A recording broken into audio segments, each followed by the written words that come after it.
यह कहानी मेरठ के एक गरीब परिवार के लड़के अर्जुन की है। अर्जुन के पिता राम प्रसाद और मां सरोज मजदूरी करके किसी तरह घर चलाते थे। उनके पास न जमीन थी न कोई संपत्ति। अर्जुन उनकी इकलौती संतान था। अर्जुन ने बहुत मेहनत की, दिन रात पढ़ाई की। उसके पिता राम प्रसाद चाहते थे कि बेटा पढ़ लिख कर कोई सरकारी नौकरी पाले और परिवार की गरीबी दूर करे। लेकिन किस्मत को कुछ और ही मंजूर था। कई कोशिशों के बाद भी अर्जुन को कोई सरकारी नौकरी नहीं मिली। मजबूरी में अर्जुन ने शहर के एक होटल में वेटर की नौकरी कर ली। 12 से 12 घंटे काम करके महीने के सिर्फ 7,000 रुपये मिलते थे। इतने कम पैसों में घर चलाना बहुत मुश्किल था। अर्जुन सोचता रहता, अगर मैंने पिता के लिए कुछ नहीं किया तो मेरी जिंदगी बेकार है। इतनी गरीबी में भला कौन लड़की मुझसे शादी करेगी। मैं अपनी पत्नी को 2 वक्त का खाना भी नहीं दे पाऊंगा। लेकिन अर्जुन हार मानने वालों में से नहीं था। उसने धीरे धीरे पैसे जोड़ने शुरू किए। करीब 1.5 साल में उसने 45,000 रुपये जमा कर लिए। एक दिन अर्जुन अपने दोस्त विकास होंडिया से मिला। विकास उसका बचपन का दोस्त था। अर्जुन ने अपनी परेशानी बताई। भाई, मैं 12 घंटे मेहनत करता हूं, लेकिन 7,000 रुपये से घर नहीं चल रहा। मेरे पास 45,000 रुपये जमा है। कोई बिजनेस बता दे जो मैं शुरू कर सकूं। विकास ने सिर हिलाया। अरे भाई, 45,000 रुपये में कौन सा बिजनेस होगा। आजकल तो लाखों रुपए भी कम पड़ते हैं। अर्जुन निराश हो गया। उसने कहा, तो फिर क्या करूं। मेरे पिता की पूरी उम्र मजदूरी में निकल गई। क्या मेरी भी वही हालत होगी। विकास कुछ देर सोचता रहा, फिर बोला, सुन, तेरी गरीबी मिटाने का एक ही रास्ता है, सऊदी अरब। वहां अगर तू मजदूरी भी करेगा तो महीने के 40,000 से 50,000 रुपये मिलेंगे। मेरा एक रिश्तेदार वहां काम करता है, मैं तेरे लिए बात कर सकता हूं। अर्जुन की आंखें चमक उठी। सच? लेकिन वहां जाने में कितना खर्चा आएगा। करीब 1,20,000 रुपये लगेंगे, विकास ने बताया। अर्जुन के चेहरे पर फिर उदासी छा गई। मेरे पास तो सिर्फ 45,000 रुपये हैं। विकास ने उसके कंधे पर हाथ रखा। चिंता मत कर, बाकी 60,000 रुपये मैं उधार दे दूंगा। तू वहां से कमा कर वापस कर देना। अगले 2 महीने विकास ने अर्जुन के लिए सऊदी अरब में नौकरी का इंतजाम किया। शेख शोएब नाम के एक अमीर बिजनेसमैन के घर में ड्राइवर की नौकरी मिल गई। महीने के 55,000 रुपये मिलने थे, साथ ही रहने और खाने की व्यवस्था भी।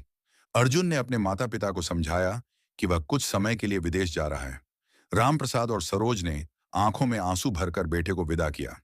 सऊदी अरब पहुंचकर अर्जुन शेख शोएब के घर गया। शोएब करीब 50 साल का रोबदार शख्सियत वाला अमीर आदमी था। उसका एक बड़ा बिजनेस था। पहले कुछ दिन अर्जुन को घर के छोटे मोटे काम करने पड़े, झाड़ू पोछा, साफ सफाई। फिर जब शोएब को पता चला कि अर्जुन गाड़ी अच्छे से चला लेता है तो उसने उसे अपना पर्सनल ड्राइवर बना लिया। 3-4 महीने बीत गए। अर्जुन धीरे धीरे वहां के माहौल में ढलने लगा था। एक दिन उसे एक हैरान करने वाली बात पता चली। शेख शोएब की 2 पत्नियां थीं। पहली पत्नी शजल करीब 45 साल की थी, जिनके 2 बच्चे थे, 15 और 17 साल के। शजल बहुत सख्त मिजाज की महिला थी और घर की पूरी मालकिन थी। दूसरी पत्नी का नाम रिश्र जुबैदा हुआ था, जो सिर्फ 24 से 25 साल की थी। जुबैदा बेहद खूबसूरत थी। गोरा रंग, काली घनी आंखें, लंबे बाल। लेकिन उन्हें शोएब ने पूरी तरह छुपा कर रखा था। शजल और बच्चों को जुबैदा के बारे में कुछ पता नहीं था। जुबैदा अलग मकान में रहती थी, एक आलीशान बंगला जो शहर के दूसरे हिस्से में था। शोएब कभी कभार उनसे मिलने जाते थे। एक दिन शोएब ने अर्जुन को बुलाया और सख्ती से कहा, सुन अर्जुन, तूने मेरी दूसरी बीवी जुबैदा को देखा है। खबरदार, अगर तूने इस बारे में शजल या मेरे बच्चों को एक शब्द भी बताया, मैं तुझे नौकरी से निकाल दूंगा और ऐसी मार पड़ेगी कि याद रखेगा। अर्जुन घबरा गया। जी सेठ जी, मैं कुछ नहीं बताऊंगा, आप बेफिक्र रहें। लेकिन अर्जुन के मन में सवाल घूम रहा था। इतनी खूबसूरत जवान लड़की ने इस बूढ़े शोएब से शादी क्यों की। समय बीतता गया। अर्जुन कभी शोएब और शजल को तो कभी शोएब और जुबैदा को शहर घुमाने ले जाता। धीरे धीरे वह पूरे परिवार का भरोसेमंद बन गया। एक दिन शोएब को अपने बिजनेस के सिलसिले में दूसरे शहर जाना पड़ा। उसे करीब 1 हफ्ते के लिए जाना था। शोएब ने अर्जुन को बुलाया और कहा, अर्जुन, मैं 7 दिन के लिए बाहर जा रहा हूं। तुम इन दिनों जुबैदा के घर पर रहोगे। उसका पूरा ख्याल रखना।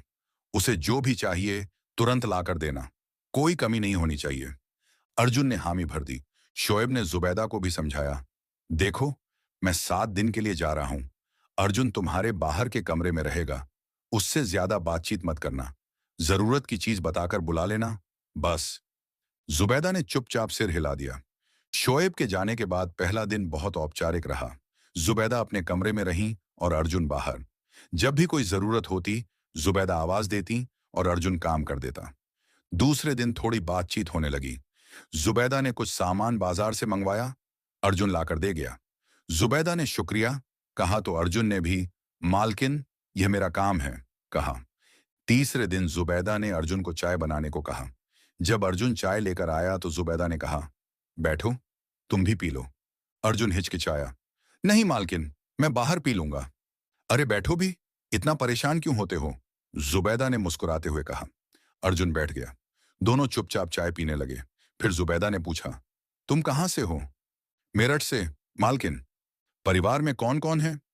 माँ बाप हैं, बहुत गरीब हैं, इसलिए यहां आना पड़ा। जुबैदा की आंखों में कुछ उदासी झलकी। तुम्हारी उम्र क्या है? 25 साल। शादी नहीं की? नहीं मालकिन, इतनी गरीबी में कौन लड़की मुझसे शादी करेगी? जुबैदा चुप हो गई। फिर बोली, गरीबी सबसे बड़ा अभिशाप है। चौथे दिन जुबैदा और अर्जुन के बीच काफी बातचीत हो रही थी। अर्जुन ने देखा कि जुबैदा अक्सर उदास रहती हैं। उनकी आंखों में एक अजीब सी खालीपन था। अर्जुन ने हिम्मत करके पूछा, मालकिन, अगर बुरा ना माने तो एक बात पूछूं? हाँ, पूछो। आप इतनी खूबसूरत और जवान हैं, आपने शेख शोएब से शादी क्यों की? मेरा मतलब है, वो तो करीब 50 साल के हैं। जुबैदा ने आंखें नीची कर लीं। कुछ देर चुप रहीं। फिर बोली, तुमने गलत नहीं कहा। बूढ़े को बूढ़ा नहीं कहोगे तो क्या कहोगे? अर्जुन चुप रह गया। उसे लगा कि उसने गलती कर दी। जुबैदा ने गहरी सांस ली और बोली, तुम्हें बताने से क्या होगा? जो हो चुका सो हो चुका।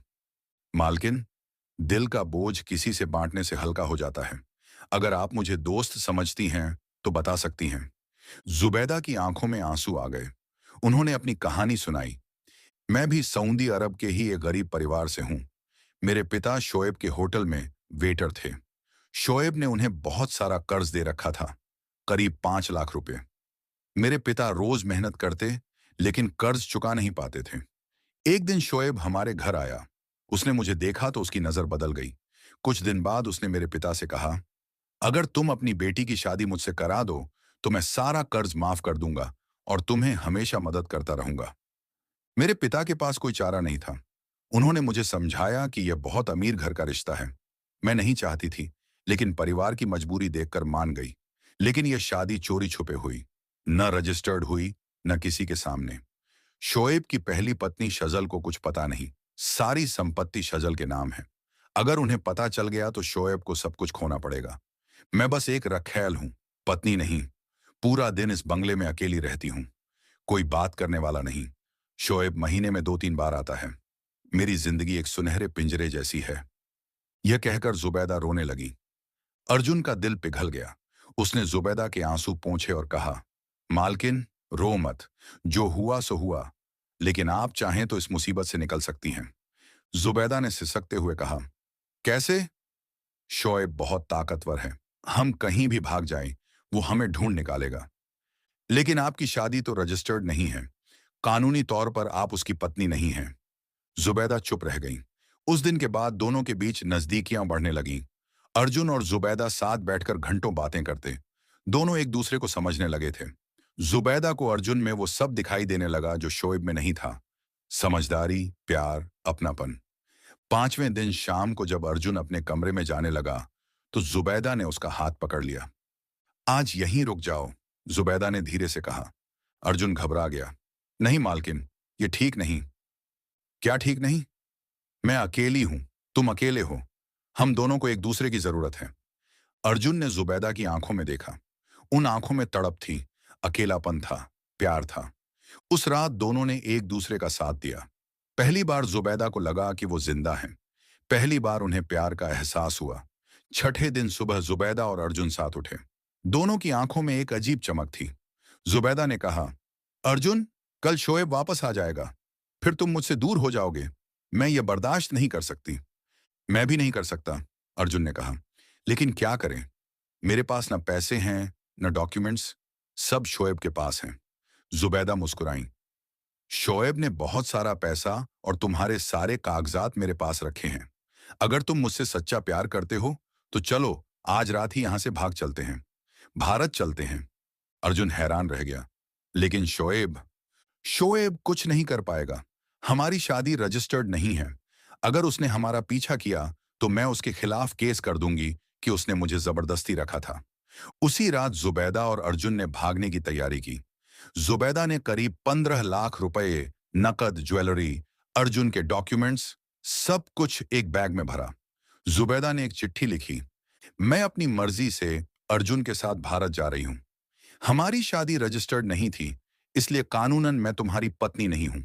अगर तुमने हमारा पीछा किया या पुलिस में शिकायत की, तो मैं तुम्हारे खिलाफ केस कर दूंगी कि तुमने मुझे जबरदस्ती रखा था। शजल को सब पता चल जाएगा और तुम सब कुछ खो दोगे। इसीलिए हमें जाने दो। मैं खुश रहना चाहती हूँ। रात 2 बजे दोनों घर से निकल गए। सुबह की पहली फ्लाइट से दिल्ली पहुंच गए। दूसरे दिन जब शोएब घर पहुंचा तो ताला लगा था। उसने ताला तोड़ा। अंदर सब कुछ बिखरा हुआ था। पैसे, ज्वेलरी, अर्जुन के कागजात, सब गायब। फिर उसे वो चिट्ठी मिली। पढ़कर उसके पैरों तले जमीन खिसक गई। वो गुस्से से पागल हो गया, लेकिन कर कुछ नहीं सकता था। अगर शजल को पता चल गया, तो सब संपत्ति छिन जाएगी। इधर भारत में अर्जुन और जुबैदा ने कोर्ट मैरिज कर ली। अर्जुन ने जुबैदा के पैसों से एक छोटा रेस्टोरेंट खोला। जुबैदा ने हिंदी सीखी और रेस्टोरेंट में अर्जुन का हाथ बंटाने लगी। अर्जुन ने विकास का कर्ज चुका दिया और माता पिता को भी शहर बुला लिया। राम प्रसाद और सरोज पहले तो हैरान हुए, लेकिन जब पूरी कहानी सुनी, तो जुबैदा को अपनी बेटी मान लिया। आज अर्जुन और जुबैदा के 2 बच्चे हैं। रेस्टोरेंट अच्छा चल रहा है। दोनों खुशी खुशी अपनी जिंदगी जी रहे हैं। जिंदगी में कभी कभी हालात हमें गलत रास्ते पर ले जाते हैं, लेकिन सच्चा प्यार, साहस और ईमानदारी से हर मुश्किल को पार किया जा सकता है। गरीबी कोई अभिशाप नहीं। मेहनत और हिम्मत से हर गरीब अमीर बन सकता है।